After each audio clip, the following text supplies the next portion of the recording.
महाराष्ट्र की राजनीति में एक बार फिर सियासी तूफान आने की स्थिति बन रही है। नतीजतन यहां एक बार फिर से पार्टी में भगदड़ देखने को मिल सकती है। इस बार डावाडोल की स्थिति शिंदे गुट के सामने है। सूत्र बता रहे हैं कि एकनाथ शिंदे की शिवसेना में अब सब कुछ ठीक नहीं रहा। महाराष्ट्र में एक और सियासी तूफान उठता हुआ दिखाई दे रहा है। यूबीटी शिवसेना का दावा है कि एकनाथ शिंदे के शिवसेना के कई विधायक उनके संपर्क में हैं और वापस यूबीटी सेना में शामिल होने के इच्छुक हैं। यूबीटी सेना के वरिष्ठ नेता का दावा है कि एकनाथ शिंदे की शिवसेना के 5 से 6 विधायक उनके संपर्क में हैं और उन्होंने यूबीटी सेना में वापस शामिल होने की इच्छा जताई है। जल्द ही उद्धव ठाकरे इस पर फैसला लेंगे और घर वापसी होगी। एक दिन पहले एनसीपी शरद पवार की पार्टी ने दावा किया कि अजित पवार की पार्टी के 15 से अधिक विधायक उनके संपर्क में हैं और उन्होंने वापस शामिल होने की इच्छा जताई है। हालांकि अजित पवार की पार्टी ने इस दावे का खंडन किया था। वहीं महाराष्ट्र की राजनीति का पर्याय ही उथल पुथल है। एनसीपी के मुखिया रहे शरद पवार के समय से ये सिलसिला चलता चला आ रहा है। उन्होंने खुद भी कई बार किसी की सरकार गिराकर दूसरे की या अपनी सरकार बनाई है। यही खेल बीते साल उनके साथ हुआ, जब उनके भतीजे अजित पवार ने भी उनकी नाक के नीचे से पार्टी और सिंबल छीन लिया और एनडीए के साथ मिलकर राज्य की सरकार में शामिल हो गए। अब एक बार फिर अजित गुट के नेताओं की वापसी की बात सामने आ रही है। हालांकि अजित गुट ने इससे इनकार किया है।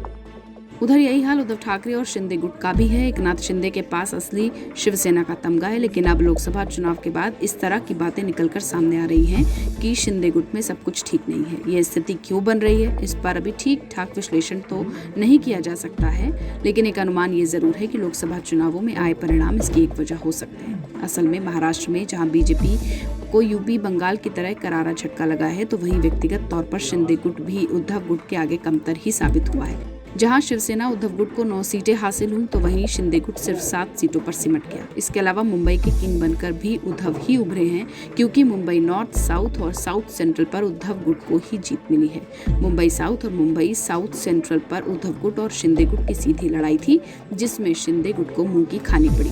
कमोबेश यही हाल एनसीपी का भी है। अजित पवार भले ही असली हो, लेकिन जनता का समर्थन नकली एनसीपी शरद पवार के साथ ही है।